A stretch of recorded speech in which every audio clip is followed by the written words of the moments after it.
جب ہم کوئی نیا کام شروع کرنے جاتے ہیں تو کنفیوزڈ ہوتے ہیں، ہمیں پتہ نہیں ہوتا کہ اس میں ہمیں فائدہ ہوگا یا نقصان، تو ہم اس میں مشورہ کرتے ہیں، ایکسپرٹ سے ان کی رائے لیتے ہیں، سولوشن لیتے ہیں۔ تو کیوں نہ سولوشن اس ذات سے لیں کہ جس کی قدرت میں تمام بہتریاں ہیں۔ جی ہاں ویورز، کیوں نہ اللہ پاک سے بہتری کا سوال کیا جائے۔ تو آئیے آج کی اس ویڈیو میں سیکھیں کہ کسی کام کے لیے خود سے استخارہ کیسے کیا جائے، یعنی ہاؤ ٹو پرفارم استخارہ۔ سب سے پہلے آپ باوضو ہو جائیں اور پھر 2 رکعت نفل استخارے کی نیت سے ادا کریں، اور نیت یہ کریں کہ میرے سامنے یہ معاملہ یا مسئلہ ہے، اس میں جو سلوشن میرے حق میں بہتر ہو اللہ پاک اس کا فیصلہ فرما دے۔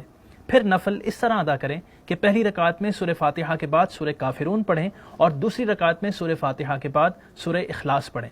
2 رکعت نفل کے بعد اب استخارے کی دعا عربی میں پڑھیں۔ اگر آپ کو دعا یاد نہ ہو تو کوئی بات نہیں، کتاب سے دیکھ کر یہ دعا مانگ لیں۔ اگر عربی میں دعا مانگنے میں مشکل ہو رہی ہے تو ساتھ ساتھ اردو میں بھی یہ دعا مانگیں۔ اللہم انی استخیرک بعلمک واستقدرک بقدرتک واسألک من فضلک العظیم فانک تقدر ولا اقدر وتعلم ولا اعلم وانت علام الغیوب۔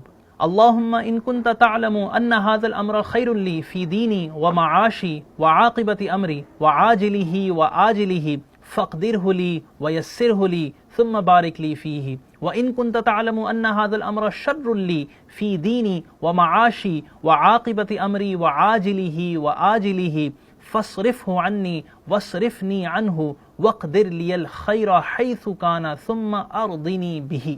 مستحب ہے کہ اس دعا کے اول و آخر درود پاک پڑھ لیا جائے۔ بہتر یہ ہے کہ استخارہ 3 سے 7 دن تک پابندی کے ساتھ یعنی ریگولرلی کریں۔ اگر اشارہ یعنی کوئی سائن مل جائے تو اب استخارہ ڈسکنٹینیو کر دیں، چاہے پہلے دن ہی مل جائے، ورنہ یہ عمل جاری رکھیں کیونکہ اس کے لیے کوئی ٹائم ڈیوریشن فکس نہیں ہے۔ جب تک دل ایک طرف جم نہ جائے، فکس نہ ہو جائے، استخارہ کرتے رہیں۔ استخارے کے بعد جس طرف دل مائل ہو وہ کام کریں، انشاءاللہ خیر ہوگی۔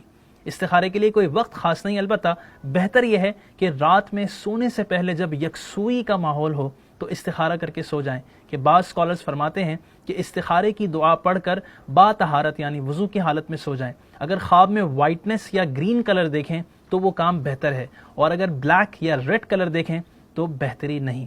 لیکن خواب آنا ضروری نہیں ہے، بلکہ اصل بات قلبی رجحان، انکلینیشن اور اطمینان ہے۔ اور ہاں، واضح رہے کہ استخارہ کرنے سے کسی کام کا کرنا یا نہ کرنا لازم اور ضروری نہیں ہو جاتا، اور استخارے کے ساتھ ساتھ اہم کاموں میں مشورہ کرنا بھی سنت ہے۔ سو ڈیئر ویورز، اپنے کاموں میں استخارہ بھی کریں اور مشورہ بھی۔ اللہ پاک نے چاہا تو نقصان سے